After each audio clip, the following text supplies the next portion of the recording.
শাপলা চত্বরে 1,54,000 গুলি হেফাজত ইসলামের নেতা কর্মীদের উপর বুকের উপর চালায় হেফাজতকে ধ্বংস করা যায় নাই।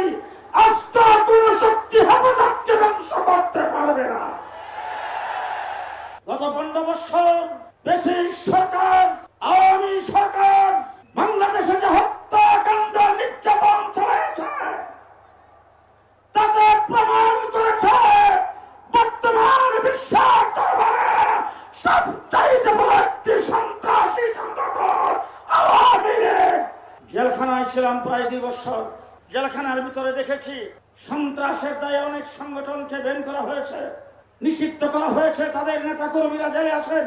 যতগুলি সংগঠনকে নিষিদ্ধ করা হয়েছে সবগুলি সংগঠনের নিষিদ্ধ হওয়ার কারণ বা সন্ত্রাসী কার্যক্রম যদি তালাশ করা হয় আওয়ামী লীগের একদিনের সন্ত্রাসের সমাধান হবে না।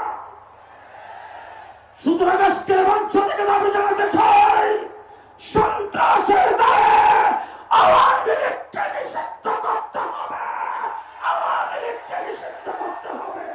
শাপলা চত্বরে আমরা রক্ত দিয়েছিলাম, সেই রক্তের মাধ্যমে আওয়ামী লীগের পতন গ্রন্থ বেরিয়েছিল। সুলহে হুদাইবিয়াতে আল্লাহ পাক ঘোষণা করেছিলেন ইন্না ফাতাহনা লাকা ফাতহাম মুবিনা, কিন্তু ফতেহ হয়েছে ফতেহ মক্কার সময়ে। শাপলা চত্বরে পতনের ঘণ্টা বেজেছিল 2024-এর ছাত্র জনতার আন্দোলনে শেখ হাসিনা বিদায় হইতে বাধ্য হয়েছে। ছাত্র জনতা বিপ্লব ঘটিয়েছেন।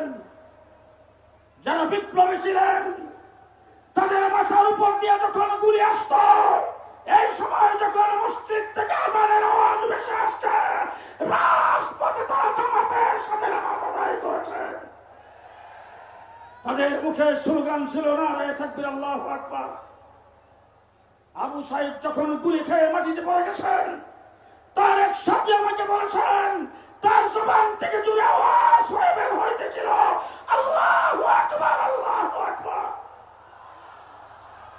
আল্লাহু আকবার ধ্বনি দিয়ে যে বিপ্লব বাংলাদেশে হয়েছে, যে সফলতা বাংলার মাটিতে আসছে, যে প্রতিবাদের পতন হয়েছে, সেই দ্বিতীয় স্বাধীন বাংলাদেশে ইসলাম বিরোধীদের বিরুদ্ধে আবার মাঠে নামতে হবে কল্পনাও করি নাই। সংগ্রামী সাথী ও বন্ধুগণ, সময় কম, বহুত কিছু